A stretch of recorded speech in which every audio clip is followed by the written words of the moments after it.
Hi, my name is Emily Carlson, and I'm going to be talking about some low-tech ideas of things that I use every day. The first thing I'm going to talk about are daily, monthly, and yearly planners. I use one every day to keep track of things like my password changes, events I have to do, meetings, simple stuff like that. On the continuum, this is considered a low-tech assistive technology because it is not electronic, it does not require batteries, and it is pretty cheap and inexpensive to buy at a store.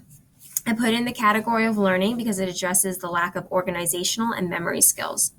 Some uses for a yearly or monthly daily planner is to organize due dates and deadlines, organize personal information such as other people's contact information, your contact information, password changes, birthdays, events, and can also remind you you can also write in reminders for taking medication.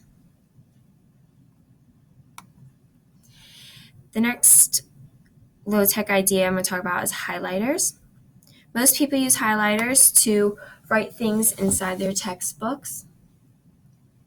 I put this in the continuum of low-tech assistive technology because it's inexpensive. You can buy it at a store. There's no batteries or electricity needed.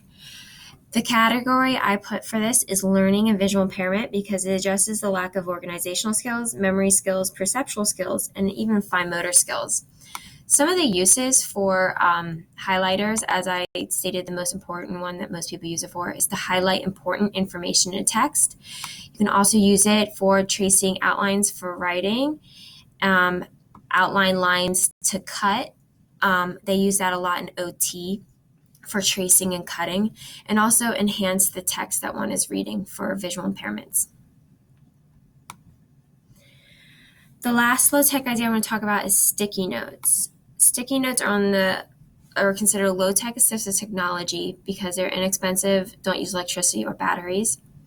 I put in the categories of learning and augmentative or alternative communication because sticky notes can address the lack of organizational skills, memory skills, matching, categorization, and expressive language. And I'll get to how it helps with expressive language in a minute.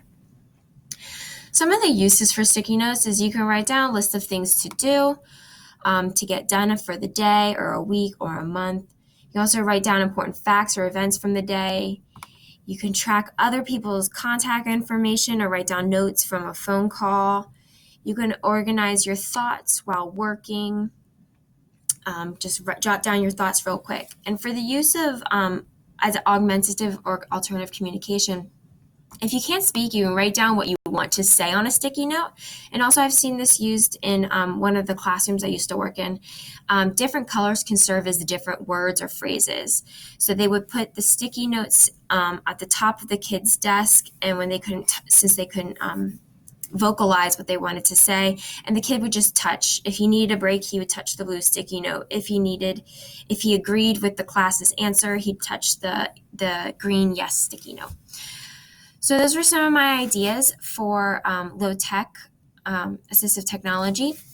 Thank you for listening.